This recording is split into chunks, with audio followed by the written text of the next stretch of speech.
ശരിക്കും ഒരു massive update തന്നെയാണ് ഈ ഒരു ബൈക്കിൽ ബജാജ് കൊണ്ടുവന്നിരിക്കുന്നത്. 40.6 bhp പവറും അതേപോലെ തന്നെ 35 Nm ടോർക്കും വരുന്ന ഒരു കിട്ടിലൻ ടൂറിംഗ് മെഷീൻ. മുമ്പത്തേക്കാൾ ഏകദേശം 50,000 രൂപയോളം കുറഞ്ഞ ഓൺ റോഡ് പ്രൈസിൽ നിങ്ങൾക്ക് ഇപ്പോൾ ഈ ബൈക്ക് വാങ്ങാൻ കഴിയും. പുതിയ ഡോമിനാർ 400 ഇപ്പോൾ വരുന്നത് ഫാനായിട്ടുള്ള ഒരു 349cc സെറ്റപ്പിലാണ്. ഇതിലൂടെ ഈ ഒരു ബൈക്ക് 18% GST സ്ലാബിലേക്ക് മാറുകയാണ് ചെയ്തത്. ഇത് നമ്മൾ റൈഡേഴ്സിനെ സംബന്ധിച്ച് ഇതൊരു ബെനിഫിറ്റ് കൂടിയാണ്. വിലയിൽ മാറ്റം വന്നിട്ടുണ്ടെങ്കിലും പഴയ അതേ ഡൊമിനോറിന്റെ പവർ ബജാജ് ഇതിനകത്ത് നിലനിർത്തിയിട്ടുണ്ട്. തേർഡ് പാർട്ടി ആയിട്ട് നിങ്ങൾക്ക് പുറത്തുനിന്ന് ഒരു ആക്സസറീസ് ഇതിനകത്ത് ലോഡ് ചെയ്യേണ്ട ആവശ്യമില്ല. ഹാൻഡ് ഗാർഡ് ആയാലും വൈസർ ആയാലും ബെലി പാൻ ആയാലും ബാക്കിലത്തെ കാരിയർ ആയാലും എല്ലാം നിങ്ങൾക്ക് ഷോറൂമിൽ നിന്ന് തന്നെ ഫിറ്റ് ചെയ്യാൻ കഴിയും. ഈ ഒരു ബൈക്ക് ഒരു 10-200 കിലോമീറ്റർ ഓടിച്ച് എൻ്റെ ഒരു എക്സ്പീരിയൻസ് ഞാൻ ഷെയർ ചെയ്യാം. എഞ്ചിൻ കൂടുതലായിട്ട് സ്മൂത്ത് ആയതുപോലെയാണ് എനിക്ക് ഫീൽ ചെയ്തത്. അതേപോലെ തന്നെ മൈലേജിലും ഒരുപാട് ഇമ്പ്രൂവ്മെന്റ് ഉണ്ടായിട്ടുണ്ട്. വൈബ്രേഷൻസ് കാര്യങ്ങളൊന്നും എനിക്ക് ഫീൽ ചെയ്തതേ ഇല്ല. സേഫ്റ്റിയുടെ കാര്യത്തിലും ബജാജ് ഒരു വിട്ടുവീഴ്ച വരുത്തിയിട്ടില്ല. 43 mm വരുന്ന USB ഫോർക്കിനകത്ത് കൊടുത്തിട്ടുണ്ട്. 320 mm വരുന്ന ഫ്രണ്ട് ഡിസ്ക് ഇതിനകത്ത് കൊടുത്തിട്ടുണ്ട്.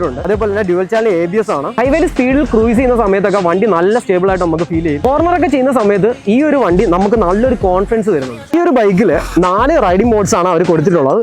Road, sport, rain, off road. അതുപോലെ തന്നെ ഒരു USB ചാർജിംഗ് പോർട്ടും ഇതിനകത്ത് അവർ കൊടുത്തിട്ടുണ്ട്. ഒരു ടൂറർക്ക് വേണ്ടിയിട്ടുള്ള എല്ലാ ഫീച്ചേഴ്സുമായിട്ടാണ് പുതിയ ഡൊമിനോർ വന്നിരിക്കുന്നത്. അതേ DNA, അതേ റോഡ് പ്രസൻസ്, അതേ പെർഫോമൻസ്, പഴയതിലേക്കാളും ലാഭത്തിൽ നിങ്ങൾക്ക് ഇപ്പോൾ വാങ്ങാൻ കഴിയും. അപ്പോൾ ഞാൻ കൂടുതലായിട്ടൊന്നും പറയേണ്ട ആവശ്യമില്ലല്ലോ.